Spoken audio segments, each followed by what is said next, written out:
आज हम गुरु ग्रंथ साहब से एक शब्द को लिया है, जिसको लिखा है, जो रचना है बाबा शेख फरीद की।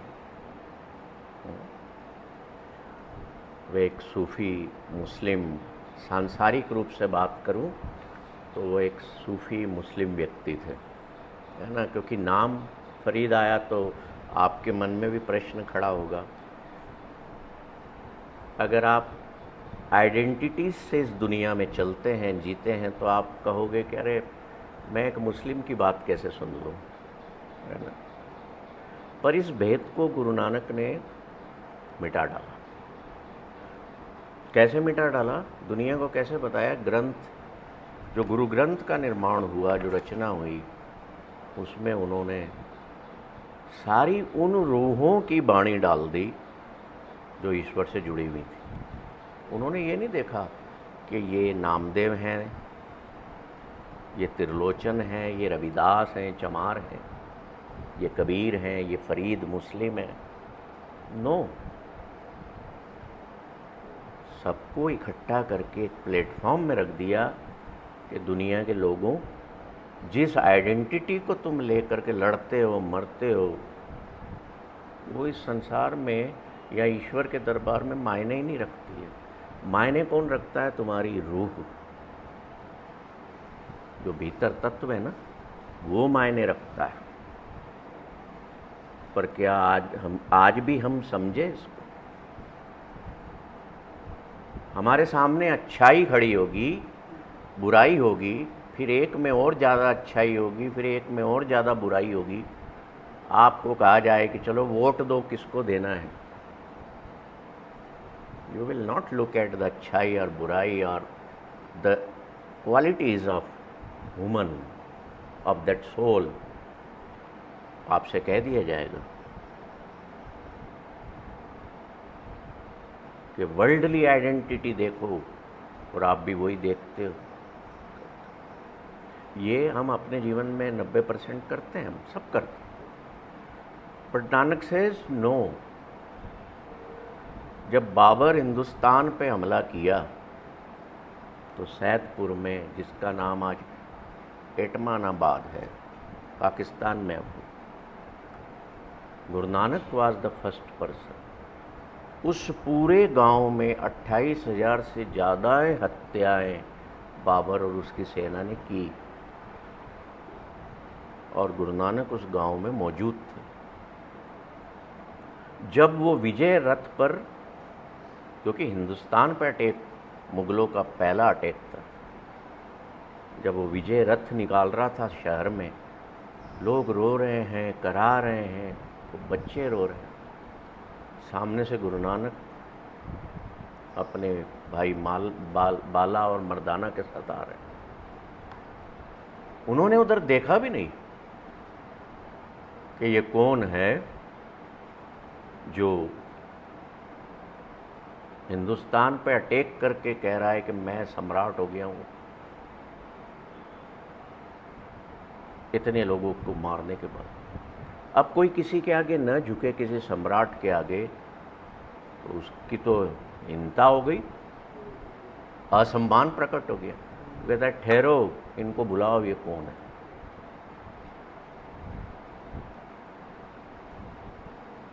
Nanak was the first person और द सोल ऑफ गॉड और द मैसेंजर ऑफ गॉड, जिन्होंने बाबर के सामने तलवार खींच ली।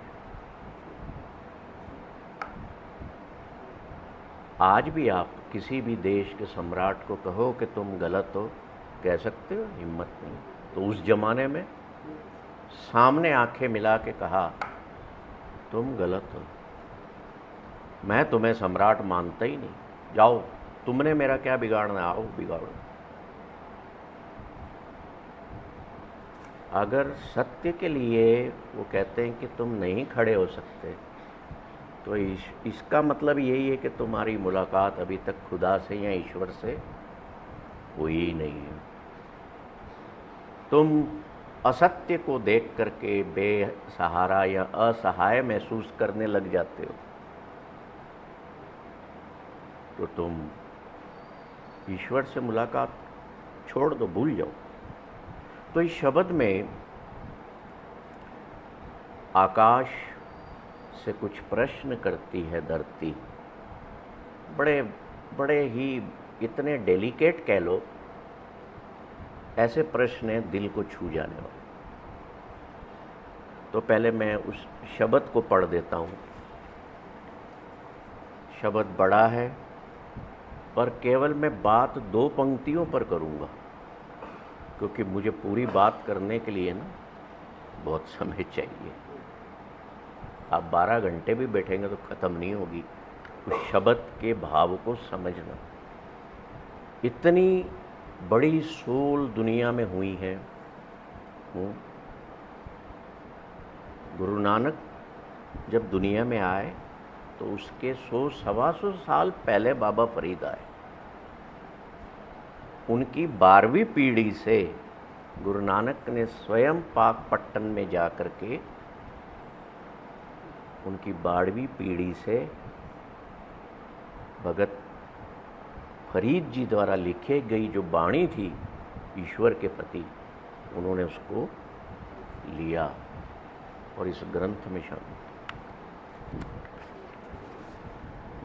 तो बाबा शेख फरीद जी कह रहे हैं, गुरु ही हैं वो भी, बोले शेख फरीद प्यारे अल्लो लगे, ऐ तन होसी खाक निमाणी गोर करे, आज मिलावा शेख फरीद टाकम कुंजड़ियाँ मनो मचंदड़ियाँ। इन 3 लाइनों का अर्थ ये है कि शेख फरीद कह रहा है कि मैं तुम सब से कह रहा हूँ, इस संसार में आए हो तो अपने आप को सत्य से जोड़ो, एटर्निटी से जोड़ो, डिवाइन पावर से जोड़ो।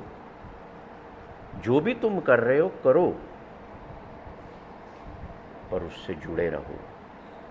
क्यों? क्योंकि तुम इस दुनिया में रहते हुए सत्य को भूल जाते हो कि this body shall turn to dust one day, and when you will return to your home, true home, you will be ignored. मतलब जब आप लौट करके अपने घर वापस जाओगे ना, तो क्रिएटर जिसने भेजा वो देखेगा ये तो मैंने जो भेजा जिस काम के लिए उल्टे काम करके आया, तो he will not give you the entry in that palace. ये एक बताने का तरीका है, मुझे नहीं पता वहाँ पैलेस है कि क्या है मैंने एक्सपीरियंस नहीं किया, मेरे गुरु बता रहे हैं तो मैं उसको बोल रहा हूँ, है ना। कोई मेरे से पूछता है ना डेथ के वक्त क्या होता है, उसके बाद क्या होता है, तो मैं यही जवाब देता हूँ कि जब आएगी मेरी तब मुझे पता लगेगा, तभी बता पाऊँगा, बताने लायक रहा तो। उसके बाद क्या होता है मुझे एक्सपीरियंस नहीं है, भले मैं हज़ारों बार मरा होऊंगा, पर मेरे मेमोरी में, मेरे माइंड को वो मेमोरी नहीं है, है जी। तो हाउ आई कैन से कि डेथ कैसे आती है, ये तो जो हमारे गुरु बता रहे हैं हम उसको मानते हैं कि हाँ भाई ठीक है। तो वो कह रहे हैं टुडे इज द डे, आज मिलावा, आज समय है, ये पल है कि दुनिया के सारे कार विहार करते हुए वो मना नहीं कर रहे कि तुम शादी मत करो, बच्चे पैदा मत करो, या घरेलू जीवन न जियो, या धंधा मत करो, ऐसा कहीं भी नहीं लिखा है। वो क्लियर लिखते हैं कि अपने कार और विहार निभाते हुए सांसारिक जवाबदारियाँ निभा रहे हो, चाहे अच्छी हैं चाहे बुरी, जैसी भी,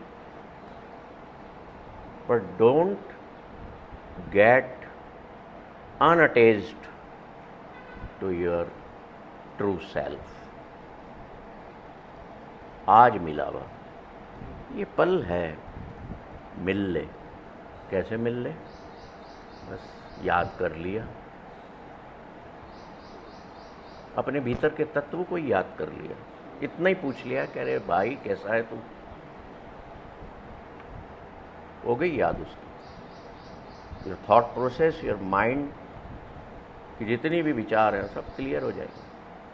आगे वो कहते हैं कि जे जाना मर जाइए कुंभ न आइए, चुट्टी दुनिया लाग आप न बन जाइए, बोलिए सच धर्म झूठ ना बोलिए, जो गुरदस से वाट मुरीदा जोलिए। मीन्स वो कह रहे हैं कि भाई तुमको ये पता है ना कि एक दिन तुम मर जाओगे, पता है, आपको पता है,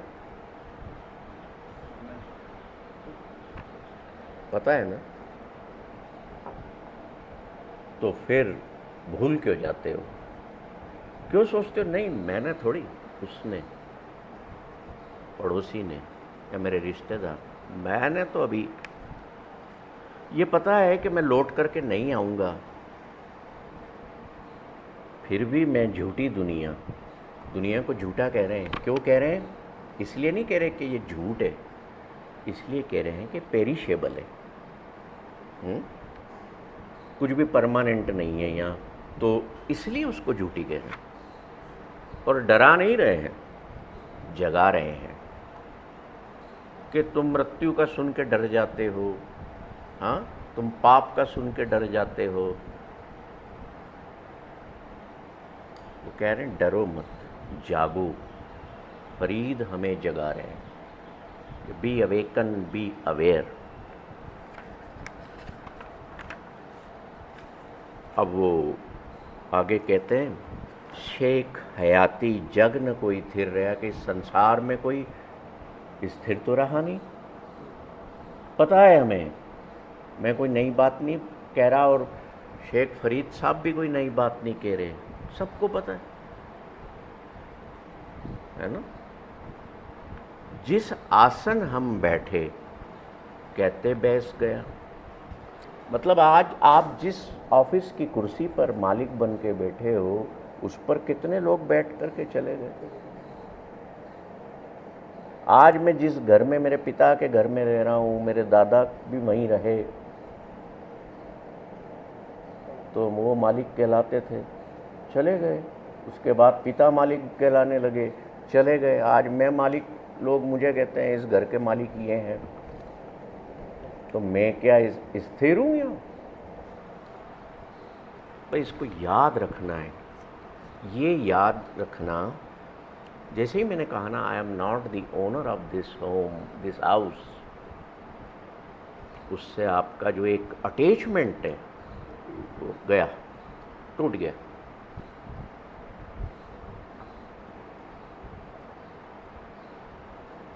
चिड़ियाओं से सीखो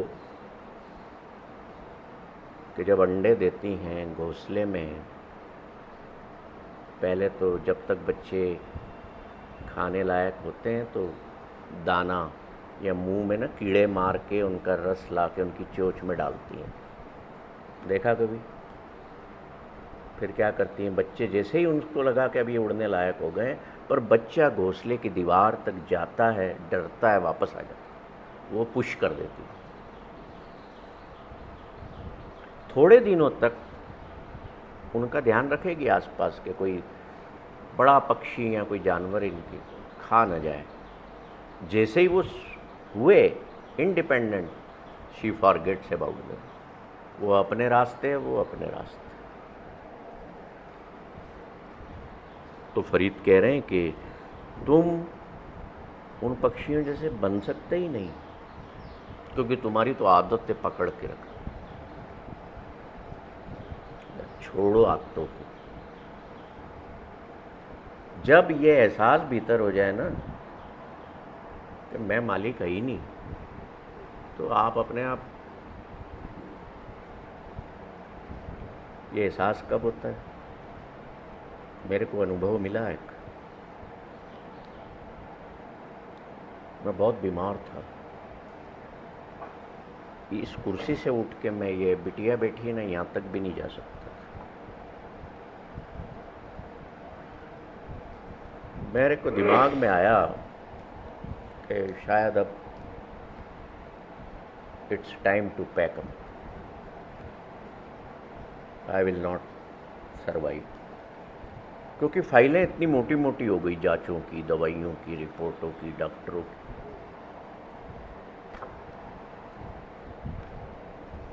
अब मुझे दिमाग में आया कि मेरे पास मैंने जो जो भी बनाया, इकट्ठा किया, I should share everything to my loved ones, जो अभी तक मैंने नहीं किया था।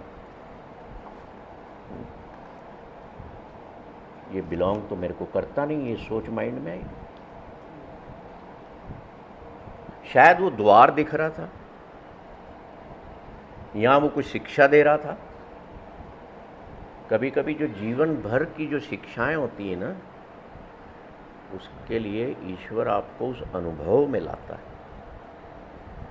और हम शिकायत करने बैठ जाते हैं। तो फरीद बताते हैं रास्ते में, इसमें जब धरती पूछेगी ना, तो आकाश कहेगा, फरीद तुम्हें इन इंसानों को जो तुम पर बसते हैं, शिकायतकर्ता से हटाकर शुक्रगुजार बना रही है। तो मैं क्या करता हूँ, उस बीमारी का अब शुक्रिया अदा करता हूँ कि तुमने जो मुझे वो ऐसी स्थिति दी कि मैं चलने लायक नहीं रहा, दर्द से परेशान, बेचैन, दवाइयाँ असर नहीं कर रही। तुमने जो मेरे को उस टाइम एजुकेशन दे दी,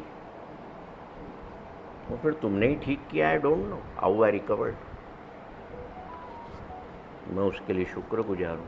मैं उस दर्द, उस बीमारी की शिकायत नहीं करता। जब धरती पूछती आकाश से कि इंसानों को कैसा जीवन जीना चाहिए, तो ये बताओ कि भूल मत जाओ इंसानों जिस आसन तुम बैठे। कहते बैस गया कि जिस आसन पर, जिस कुर्सी पर, जिस पद पर तुम बैठे, हजारों आकर के बैठ के गए। तुम क्या है ना, जो प्लाट लेते हो उसकी जाके रजिस्ट्री कराते हो, फिर वहाँ जाके यूँ सांप बन के खड़े होते हो, लोग देख रहे हैं, अच्छा ये ज़मीन ये सरदार जी ने ले ली, मैंने ले ली, मैं मालिक हूँ। तो धरती कहती आकाश से, मैं हंसती हूँ इन लोगों पर कि ये मुझे भी खरीद रहते हैं।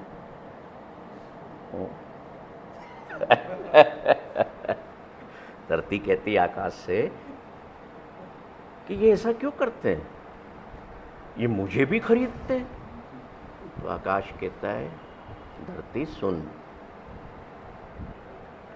ये इंसान है, परिंदे नहीं, जानवर नहीं।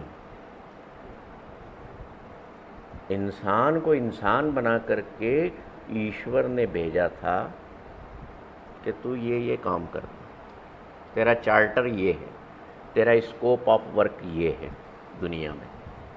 उसने उसको रख दिया, वो वहाँ जाके वो काम भी करने लगा कि जिस आसन हम बैठे, कहते बैस गया। मेरा प्लाट है सब, मेरी ज़मीन, मैंने खड़ा करा है, घर देखो। तो और धरती हंस रही है आप पे, बोले मूर्ख है। अपने घर के बाहर खड़े होके ना इस फीलिंग को अपने अंदर डेवलप करो। खड़े हो जाओ, मैं मालिक हूँ, मैंने बनाया। फिर अपने आप को ही जवाब दो कि धरती कह रही है मूर्ख, आकाश कह रहा है सबसे बड़ा मूर्ख है तुम। तो वो जो ऑनरशिप का भाव है ना भीतर,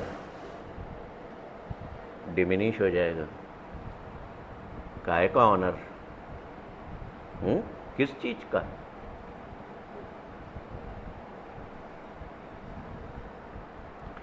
अब उस आकाश और धरती के वार्तालाप पर मैं आगे बढ़ता हूँ। शाम का वक्त है, 1235 के आसपास की बात है। शेख फरीद धरती के अंतिम छोर पर खड़े हैं गांव में। देखिए अंतिम छोर क्यों बोला मैं, क्योंकि हम कहीं खड़े होते हैं ना तो हमें ऐसा लगता है कि आकाश वो वहाँ जाके धरती से मिल रहा है। तो वो जगह जहाँ से हमें लगता है कि वो जगह पर आकाश धरती से मिल रहा है, वो उसको हम अंतिम छोर कह दें। तो फरीद वहाँ खड़े, सुहानी शाम है, हल्की हल्की, जिसको कहते हैं ना विस्पर वाली हवा कानों में कुछ कह रही है, चेहरे पर छूती है ना जब हल्की हल्की ठंडी ठंडी सी हवा, तो कितना अच्छा फील हो। और शेख फरीद के जो केश हैं, जो बाल हैं, वो पगड़ी में से नीचे से बाहर निकले, वो हवा में उठे, चेहरे पर मुस्कुराहट है और यूं आकाश की तरफ देख रहे हैं। और आकाश की तरफ देख करके इस शब्द में वो कहते हैं, जिमी पूछे आसमान खेवट किन गए, कि धरती पूछ रही है आसमान से कि ये संसार में जो लोग आते हैं ये आखिर जाते कहाँ हैं? क्या पूछ रही है? जिमी पूछे आसमान खेवट किन गए। खेवट का मीन्स नाविक, नाव चलाने वाला। नाव चलाने वाला क्यों बोला फरीद साहब ने? धरती पूछती आकाश, तो आकाश कहता है देखो दुनिया में देखो, तुम राजा हैं, व्यापारी हैं, हर तरह का लीडर है, तो वो लोगों को साथ में लेके चलता।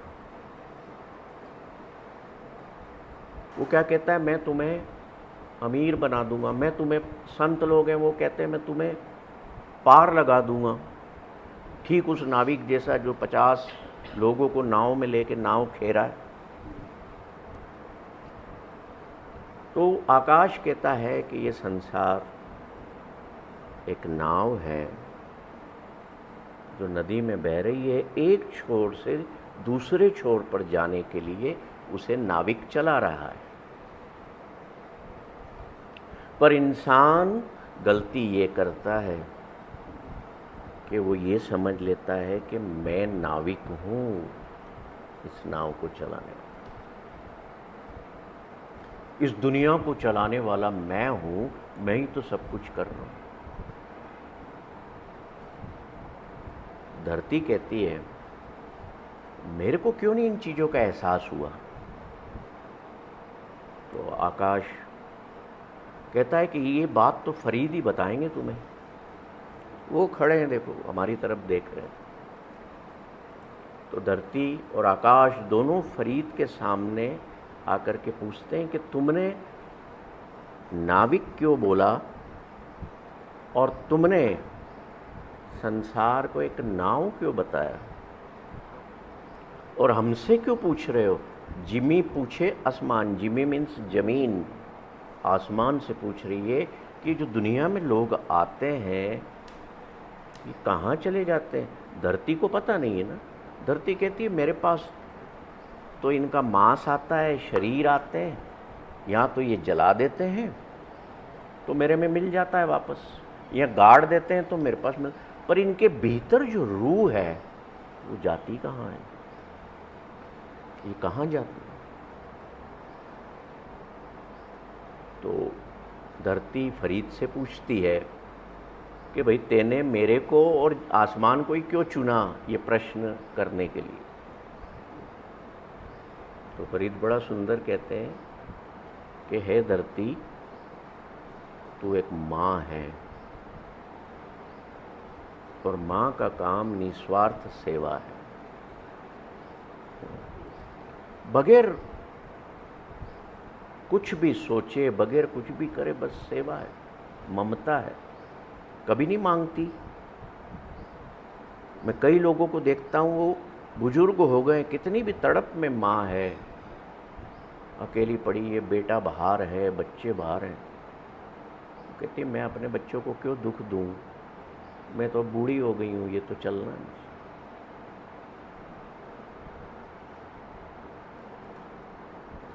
फरीद कहते हैं धरती तेरे को इसलिए चुना क्योंकि तू हमारे कर्मों, एक्शंस की तू विटनेस है।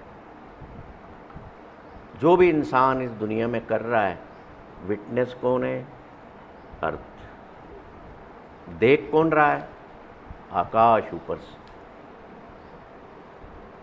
आकाश क्या है?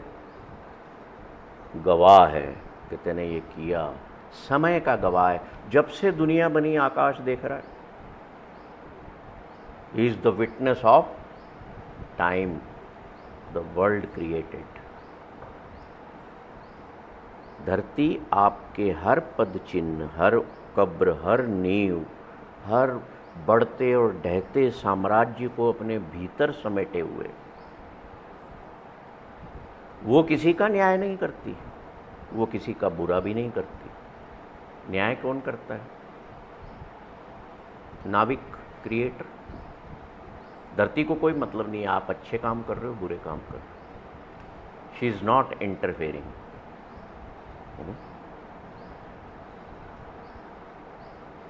चाहे कोई संत हो, चाहे कोई पापी हो, मरने पर दोनों को मिट्टी में जगह देती है। देती कि नहीं देती? एक आज कहीं बुद्ध की समाधि बनी हुई है, तो कहीं औरंगजेब की बनी हुई है। मिट्टी जगह दी ना। धरती हमें सिखाती है कि तुम्हारे जैसे लोग हजारों सालों से आते रहे, पर सब मिट्टी हो गए। आसमान ने शुरू से अनंत काल से सब कुछ देखा है, ये ऊंचाई पर है, ये इंसान की हर चीज़ का, उसके हर टाइम का गवाह है। फरीद कहते हैं इसलिए मैंने तुम दोनों को चुना कि तुमसे बेहतर मेरे प्रश्नों के जवाब कोई दे नहीं सकता। इसलिए नहीं दे सकता कि तुम दोनों एक तो गवाह हो और तुम दोनों ने कभी किसी का बुरा नहीं किया। जिसने किसी का कोई बुरा ना किया हो, वो जवाब हमेशा निरपेक्ष कह लो, निष्पक्ष कह लो, वो जवाब ऐसा दे। और तुम दोनों से बड़ा धैर्यवान इस कायनात में है ही नहीं। कायनात मीन्स इस ब्रह्मांड। धरती कितनी पीड़ा सहती है? सहती है ना। आकाश भी सहता है। तो तुम दोनों जैसा ना तो कोई गवाह है, ना ही धैर्यवान है। इसलिए मैं तुम दोनों से, ये तुम दोनों को मैंने इस मेरे एक नाटक का पात्र बनाया है। एक प्रश्न पूछता है, दूसरा जवाब देता है। तो आकाश कहता है कि हाँ फरीद, तुम सही कह रहे हो। धरती हर किसी को अपने में थामे हुए है, चाहे वो जिंदा है या मृत्यु है। महान है धरती जो सबको थामती। अब मैं आपसे एक प्रश्न पूछता हूं। देखो, पृथ्वी आपकी हर चीज को थाम रही है। आप खाते हो अच्छा, गंदगी शरीर से छोड़ते हो, थाम रही है। जन्म से मरने तक थाम रही है। अब आकाश जो है वो आपके जीवन के हर पल को देख रहा है, जिसमें कोई निजी पल होंगे, कोई सीक्रेट्स होंगे, कुछ ऐसे अंधेरे में किए गए पाप होंगे, पुण्य होंगे, सारा विटनेस कर रहा है। और वो ऐसे काम जो हम किसी को बताते नहीं, हम शर्मिंदा महसूस करेंगे। तो मेरा ये प्रश्न है, आपके असली गवाह इंसान नहीं है जो कोर्टों में जाके गवाही देते हैं। योर असली witnesses are the earth and the sky. वो चुप हैं, आपको कुछ बोल नहीं रहे, देख रहे हैं विथ पेशेंस, कुछ भूलते भी नहीं। आपके पैरों के नीचे पृथ्वी है, सिर के ऊपर आकाश है। तो आपसे अगर मैं पूछूं आपके जीवन के बारे में, तो उन कर्मों पर ध्यान दे करके क्या आप मुझे बता सकते हैं कि धरती आपसे क्या पूछ रही है इस वक्त, आकाश आपसे क्या पूछ रहा है इस वक्त? क्या आप अपने भीतर समाई हुई उन परतों को, जो आपको कभी कभी विचार में आती हैं कि कष्ट भी देती हैं कि मैंने ये गलत किया बहुत, पर दुनिया को पता नहीं है मेरे इस पाप का। क्या आप धरती और आकाश के सामने स्वीकार कर सकते हैं, या कह सकते हैं कि हाँ आकाश, ये धरती, मैंने ये गलत किया? तुम न भी बोलोगे तो वो देख रहा है ना आकाश, दोनों विटनेस हैं। आकाश अब यहाँ पर परमात्मा का रूप हो गया है और धरती जो है एक इंसान हो गया है। अब इंसान आकाश से पूछ रहा है, मतलब आकाश परमात्मा से पूछ रहा है, और यूँ समझ लो कि धरती आकाश से पूछ रही है। And Farid is witnessing the whole drama. नदी पार करने का अर्थ है दूसरे छोर पर पहुंचना। तो आकाश कह रहा है कि मैं देखता हूँ दूसरे छोर पर जो जीवन जीने आए लोग, जो नाव में चढ़ने आए, बहुत कम ऐसे लोग हैं जो दूसरे छोर पर पहुँचते हैं। वो बीच में ही इतना मस्ती में हो जाते हैं कि उसी में डूब जाते हैं। मतलब वो जो नदी में पानी है ना, that is Maya, the illusion of the world. ये एक इमेजिन उन्होंने समझाने के लिए किया है ना। असली सवाल ये नहीं है कि हमने नदी पार की या नहीं की। सवाल ये है कि क्या मैंने कोशिश की। यहाँ मैं जिन लोगों को कहता हूँ ना, किसी काम पे आप जाते, चला मैं तुझे ले चलता हूँ वहाँ तक, क्या ऐसे जीवन में आपने कोशिश की कि मैं इनको भी नदी के पार ले जाऊँ? नहीं की। हमारा नाव में बैठे हुए लोग कौन हैं इस जीवन के? हमारे परिवार के लोग हैं, हमारे अपने हैं, हमारे समाज के लोग हैं, और दुनिया में बहुत साथ में लोग हैं जिनको हम जानते भी हैं और नहीं भी जानते।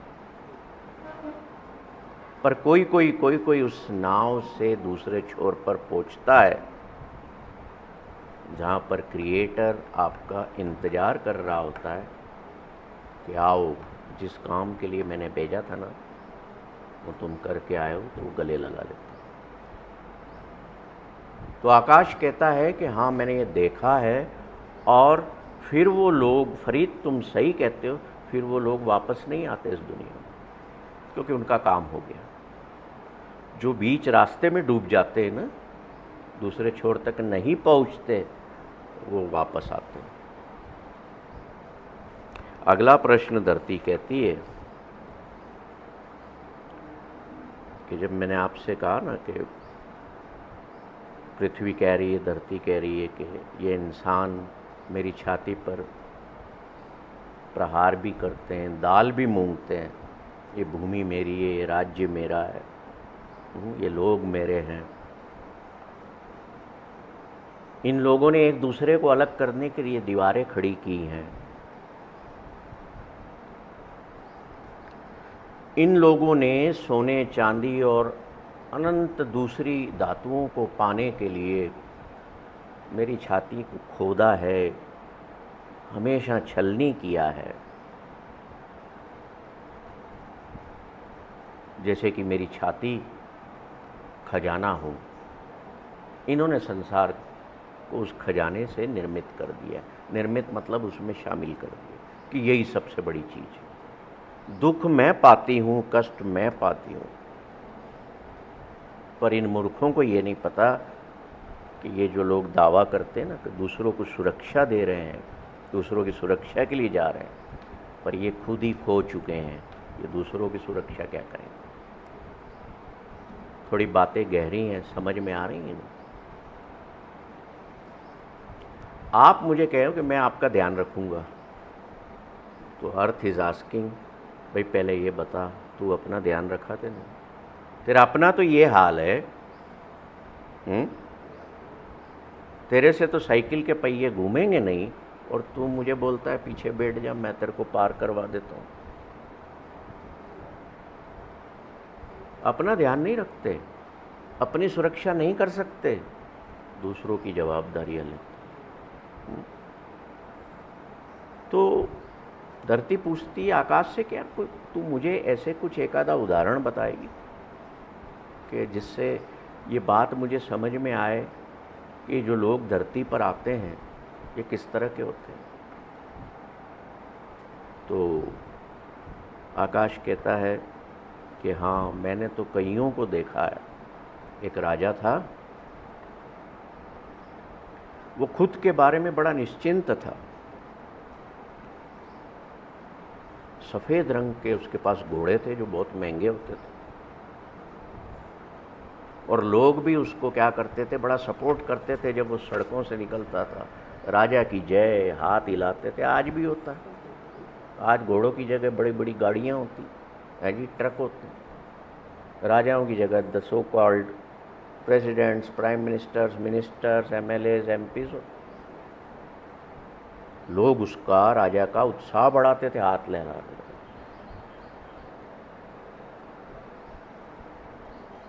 राजा बड़ा निश्चिंत रहता था कि मेरी प्रजा बड़ी सुखी है। उसको बड़ा सेल्फ कॉन्फिडेंस आई था।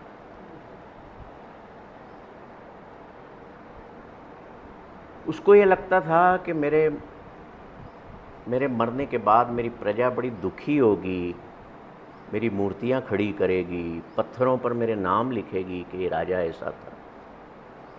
आज भी हो रहा है जी। ये तो होता आया लाखों वर्षों से और अभी भी हो रहा है। तो धरती कह रही आका, ये तो आज भी हो रहा है। बोले तो सुन, तेने पूछा है ना, तो सुन। पर राजा एक बात भूल गया, इतनी सारी निश्चिंतताओं में कि मेरी प्रजा को मुझे सुखी रखना है, इनकी सुरक्षा करना है, स्वयं के बारे में भूल गया कि मेरा कल भी आएगा। यस, फॉरगॉटन, अपने लिए। वो ये सोचता है कि मेरा तो कुछ बिगड़ना नहीं है, कुछ होना नहीं है, इतना निश्चिंत रहता है। अपने बारे में, अपने आने वाले कल के बारे में वो नहीं सोचता, या आज के बारे में भी नहीं सोचता। क्या कल की सुबह मैं देखूंगा? पृथ्वी कहती है अच्छा। स्वयं को भूल गया, स्वयं के बारे में नहीं जाना, तो वो राजा कैसे हो गया? The question is, earth is asking again, the person who has lost himself in the illusion of the world, how he can be a king? वो राजा कैसे हो गया? राजा तो वो होता है जो रजा हुआ हो भीतर से। रजा हुआ मतलब कंटेंटेंट हो, संतोष हो, उसकी आँखों में, उसके दिल में कोई लालच ना हो, कोई बुराई ना हो। मैं संपूर्ण का हिस्सा हो गया हूँ। आई हैव बिकम, जो अपन ने शुरू में प्रार्थना की थी, I have become the part of vastness. मैं मालिक ही नहीं हूँ, राजा वो है। आकाश कहता है धरती से, ज़्यादा प्रश्न मत कर, एक चीज़ और सुन कि राजा कौन होता है। बोले वो फरीद खड़ा है ना, ही इज़ द किंग। बोले इसके पास तो कुछ है ही नहीं, एक पतलून बांध रखी है, नंगा है शरीर से, सिर पे मैला सा कपड़ा सफ़ेद बांध रखा है, बस काय का राजा है। बोले ये बिरहा सुल्तान है। कौन सा सुल्तान है? बिरहा सुल्तान। बोले ये क्या होता है? तो आकाश कहता है, जिस व्यक्ति के भीतर ईश्वर से दूर हो जाने का दर्द है, विरह है, बिछोह का भाव है कि ईश्वर मैं तुमसे बिछुड़ कर, तुमसे दूर होकर तड़प रहा हूँ, वो भीतर से रजा हुआ है, उसको संसार से कोई मतलब ही नहीं, वो राजा है। आकाश कहता है धरती के लोगों को हे धरती, तू समझा, तू बोल उनको कि जिन कमियों को तुम अपने में देखते हो, अपने परिवारों में देखते हो, उनको भूल जाओ। तुम सिर्फ ये देखो कि तुम्हें भी बिरहा सुल्तान जीवन में बनना है।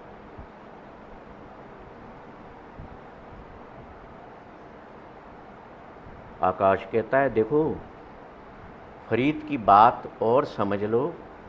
वो कह रहा है कि जिनके भीतर दर्द नहीं है, ईश्वर के लिए, इंसानों के लिए तो है, आपके सबके भीतर है।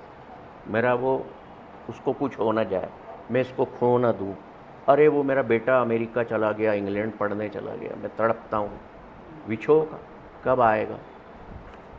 अगर वो दर्द ईश्वर के लिए नहीं है जिसने तुम्हें क्रिएट किया, तो तुम्हारा पता है दिल का क्या हाल है? तुम्हारे दिल का हाल एक शमशान की तरह है, जहाँ पर राख है, जीवन नहीं है। तुम भीतर से ईश्वर की तड़प के बिना एक शमशान बन चुके हो। You are a dead living body. तुम एक जिंदा मुर्दा हो। अगर तुम्हारे भीतर जिसने बनाया तुम्हें उसकी याद नहीं है, उसकी प्रति ये मन में नहीं है कि यार कहाँ है भैया, तुम मिल तो सही, मिलना चाहता हूँ। ठीक उसी तरह वो एग्जाम्पल देते हैं कि जैसे एक नई नवेली दुल्हन दिन भर से बाहर गए अपने पति का रात को श्रृंगार करके इंतज़ार कर रही होती है, और वो नहीं आता है तो पूरी रात वो पलंग पर करवटें लेते हुए, रोते हुए, आंसू बहाते उसकी बिछड़न में रात बिताती है। तेरा अगर वो हाल नहीं हुआ है तो you are just like a graveyard. बड़ी हायर विजडम है ये, जिनको अपने जीवन को उन ऊंचाइयों पर ले जाना है, आकाश से मिलना है, वो इन चीज़ों को सीखते हैं। तो धरती कहती है कि हाँ आकाश, मेरे को उस राजा का ना पता है, उसने मेरे पर बहुत बोझ बढ़ाए, बहुत वजन बढ़ाए, पर फिर भी मैं सहती गई और मैं उसको थाम के अंत तक रखी। तो अब आकाश कहता है, देख एक एग्जाम्पल और सुन एक अच्छे व्यक्ति का, कि एक महिला थी, वो ईश्वर को याद करा करती थी, शांत होकर के बैठती थी, प्रार्थना करती थी, और अपने काम करते वक्त भी उसके भीतर हाथ उसके काम करते थे, हार्ट उसका याद में बना रहता था। ठीक वैसे ही जैसे एक माँ का छोटा सा बच्चा होता है, माँ रसोई में काम कर रही है, ध्यान कहाँ है?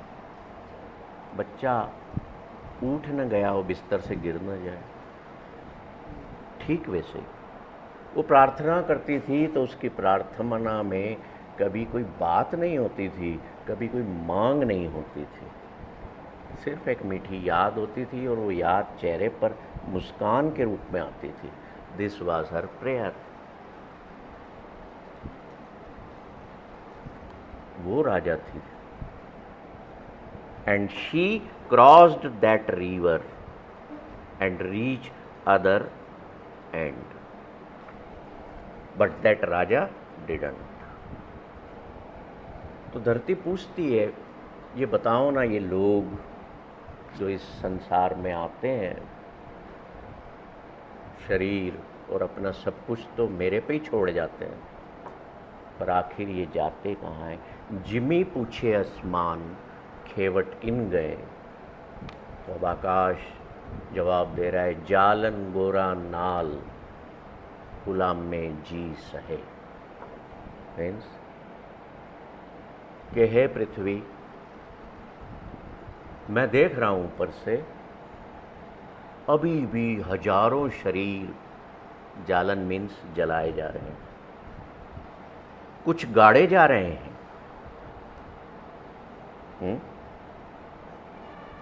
तो पृथ्वी कहती फिर ये जब खत्म हो गए, वो जला दिए जाते हैं, गाड़ दिए जाते हैं, मैं थामती हूँ उनको प्रेम से वापस।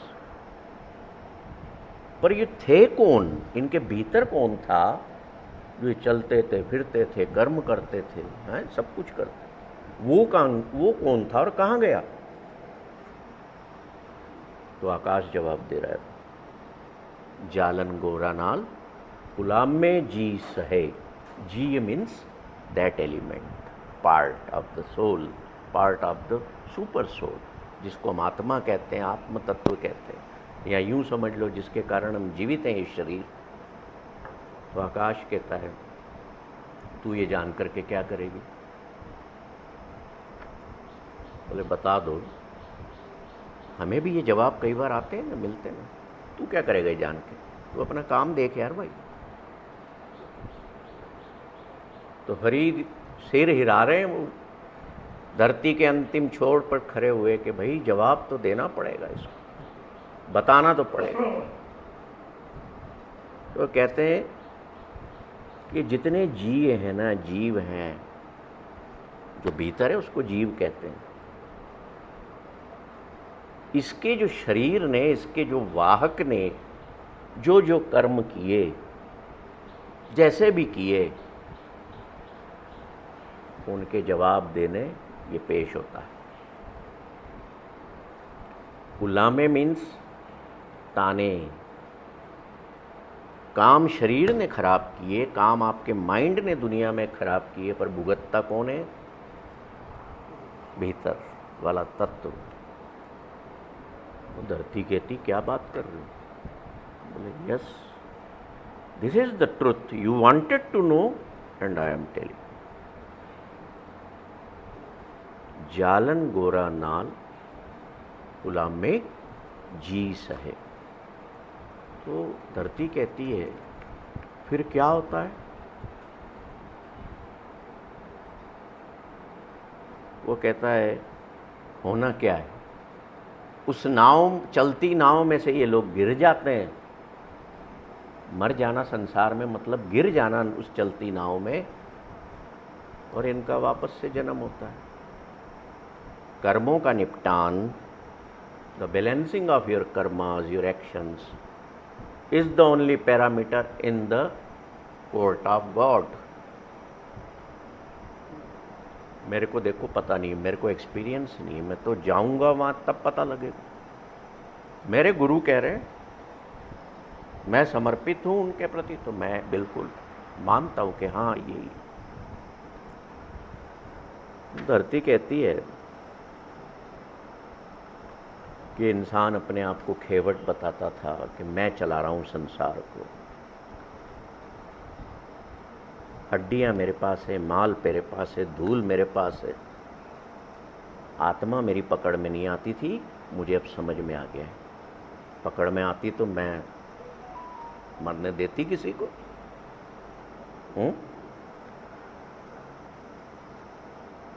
कहने का अर्थ ये है पृथ्वी का, धरती माँ का, कि ये शरीर तो उनके मेरे पास लौट आए, मैंने उनकी हड्डियों को भी पकड़ लिया, पर तुम जो बता रहे हो ना कि उनकी आत्माओं का क्या हुआ,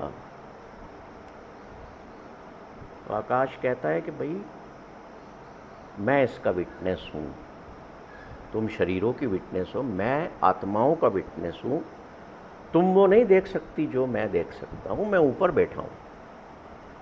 सैटेलाइट कहाँ पे छोड़े जाते हैं? पृथ्वी पे देखने के लिए किसी ऊपर, या सड़क पे क्यों नहीं चलाते हो सैटेलाइट? आप आकाश में हवाई जहाज में उड़ रहे हैं, कोई शहर आ रहा है, ऊपर से पूरा शहर दिख रहा है ना, छोटे छोटे माचिस की डिब्बी जैसे मकान दिखते हैं। मैं जब अमृतसर साहब गया, दिल्ली से फ्लाइट पकड़ी, तो जो पायलट था वो पूरा उसकी परिक्रमा लेता है, परिक्रमा दरबार साहब की, और ऊपर से मैडम बोलती है कि आप नीचे जो दर्शन कर लीजिए, ये दरबार साहब दिख रहा है। इतना सा भी नहीं। आसपास सरोवर दिख रहा है, जल, बड़ा विहंगम दृश्य, बड़ा खूबसूरत दृश्य दिख रहा है, वो दिखाते हैं। एक राउंड एक्स्ट्रा ले लिया उसने। सैटेलाइट इसीलिए छोड़े जाते हैं कि भारत के कौन से इलाके में परमाणु परीक्षण करने जा रहा है अमेरिका, रशिया, मसनो, नीचे से तो नहीं देख सकता। इसलिए आकाश को विटनेस कहा है। आपकी हर एक्शन, आपकी हर गतिविधि, चाहे अंधेरे में पाप भी कर रहे हो, he is witnessing. Earth is not witnessing that. Earth तो तुम्हें संभाले हुए। हाँ भाई, जो करना है करो। बात समझ में आ रही है? नींद आने लग गई।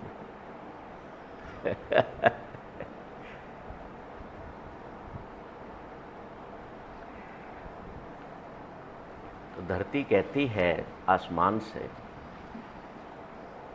कि फरीद की ये बात मुझे समझाना, इसका मतलब क्या है कि गुलामे जी सहे, कि आत्मा को सब सहना पड़ता है। फिर ये देखो, आत्मा, अगर आप धरती पर हैं, आप अपने एक्शंस खराब कर रहे हैं, तो भीतर दर्द उठता है ना, उसको भी आत्मा ही सह रही है। और उसके बाद भी आत्मा को सहना है, ये आकाश कह रहा है। कैसे? फटकार पड़ती है उन रूहों को कि भाई तुम गई धरती पर किस काम के लिए थी, तुम करके क्या आई। सवाल पूछे जाते हैं। कैसे सवाल? धरती कहती कैसे, कुछ एग्जाम्पल तो दो, मेरे को समझ में नहीं आ रहा। आप गणित के टीचर हो या इतिहास के टीचर हो या कॉमर्स के किसी भी चीज़ के टीचर हो, स्टूडेंट्स को कोई बात समझ में नहीं आ रही तो आप एग्जाम्पल देते कि भैया चलो इस कहानी के माध्यम से। तो आकाश कहता है मैं तेरे को एग्जाम्पल्स देता हूँ। आकाश कहता है कि जो सवाल पूछे जा रहे हैं, वो हिसाब पूछे जा रहे हैं, वो ये कि उनके होठों और उनके दिलों के बीच की दूरी का हिसाब मांगा जाता है। उनके होठों और उनके दिलों के बीच की जो दूरी रही जीवन भर, उसका हिसाब मांग रहा है क्रिएटर कि तेरे बोल में तो क्या था और तेरे भीतर दिल में क्या था।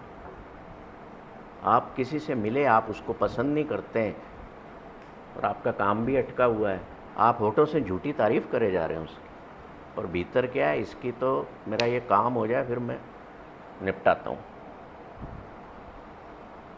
ये जो दूरी है, ये जो असंगति है, इम्बैलेंस है, इसके बारे में पूछा जाता है। उन तमाम मौकों का सवाल पूछा जाता है कि जो लोग कहते हैं दुनिया में आके ईश्वर महान है, बहुत बड़ा है, बहुत विशाल है, ऊपर है, ये पूछे थे तैने कैसे जाना, कैसे बोला, तू जानता था क्या? तो जितने भी संत हैं ना इस दुनिया में, बड़े बड़े स्पिरिचुअल लीडर हैं, साधु संत गुरु बन कर के बैठे हैं, अगर वो मेरी ये बात सुन लें तो उनसे ये पूछा जाएगा कि भाई लोगों, संतों, महापुरुषों, तुम इतने लोगों को अपना फॉलोअर्स बना के बैठे हो, अपनी पूजा करवा रहे हो और मुंह से कहते हो ईश्वर महान है, वो बहुत बड़ा है, तुमने पाया क्या उसको जो तुम बोल रहे हो उसके लिए? ये दूरी तुम्हारे ज्ञान की और बोलने की, इसके बारे में सवाल होगा। तुमने जब ईश्वर को जाना नहीं, देखा नहीं, समझा नहीं, हाउ यू आर सेइंग कि ही इज वेरी वीक। सुन वड्डा आखे सब कोई, सुन सुन के सबने कह दिया बहुत बड़ा है। केवड वड्डा डिठा होए। गुरु नानक पूछ रहे हैं उससे फिर के, अरे किसी ने देखा क्या? डिठा मीन्स देखा, किसी ने देखा क्यों? और बोले जा रहे हैं वो बड़ा है, तो कहते नहीं बड़ा से बड़ा है, मैंने देखा है। नानक कहते हैं मैंने देखा है, वो तो बड़े से बड़ा भी है और सूक्ष्म से सूक्ष्म भी है। ऐसा मत समझो ऊपर है, वो तो नीचे वाला भी है।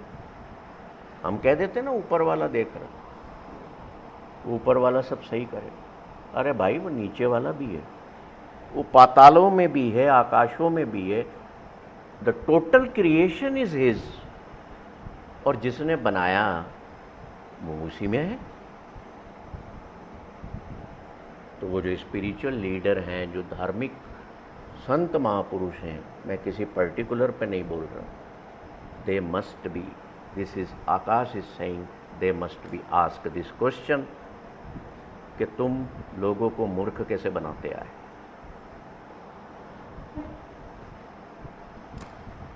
तुम नमाज अदा करते रहे, तुम प्रार्थनाएं करते रहे, पर तुम्हारे मन में दूरी थी, तुम्हारे मन तो ईर्ष्या से भरे हुए थे। ये वो चीज़ें हैं कि मेरे होठ और मेरे दिल की दूरी के बारे में मेरे से पहला सवाल किए। इसलिए हमने एक मास्टर क्लास ली थी, how to create discerning heart. उसमें यही समझाया था कि इस दिल को और ये जो लिप्स हैं हमारे, इनके बीच की जो दूरी है, इसको कम करें हम। मेरे मुंह से वो ही निकले जो मेरा दिल चाहता है कहना, अन्यथा चुप रहो। बात समझ रहे हैं? शायद मैंने व्हाट्सएप ग्रुप में पोस्ट डाली थी, उसमें लिखा कि तुम वो मत बोलो, किसी ने पूछा सोल स्पेस में, कि जो तुम्हारा दिल नहीं चाहता है फिर भी तुम बोलते हो। ये जो डिस्टेंस हमने क्रिएट कर ली, इस पर जवाब मांगा जाएगा, और कोई दूसरा प्रश्न आपसे नहीं पूछेगा। कोई नहीं पूछेगा कि तैने उसको मारा, तैने रेप किया, तैने वो किया, क्योंकि तुमने मारा, तुमने रेप किया, तुमने किसी को लूटा, कुछ भी किया, इस दूरी की वजह से किया। अपने परिवार की, देखो बुरा मत मानना कोई, अपने परिवार की कोई बिटिया हो, क्या मेरा दिल कभी कहेगा कि इसका रेप हो? बुरा मत मानना। मैं बड़े गंदे शब्दों का प्रयोग इसलिए कर रहा हूँ क्योंकि इंसान को जगाने के लिए, है ना, फरीद साहब ने क्यों कहा कि तुम भीतर से शमशान बन चुके हो? उन शब्दों का क्यों प्रयोग किया? जगाने के लिए जरूरी है। क्या मैं चाहूँगा कि कभी मेरी बिटिया के साथ कोई ऐसा कर्म कर दे? नहीं चाहूँगा। पर किसी और की बिटिया को मैंने देखा तो मेरा दिल कहता है कि ये भी मेरी बिटिया है, पर तुम शब्दों में, तुम होठों से क्या बोल रहे हो, माइंड में क्या सोच रहे हो, गलत भाव ला रहे हो। ये फर्क, बस ये एक ही फर्क का जवाब मांगा जाएगा कि उलामे जी सहे, तेने इस फर्क को मिटाया क्यों नहीं? और तेने इस फर्क को नहीं मिटाया ना, तो तेने जीवन में आनंद पाया ही नहीं।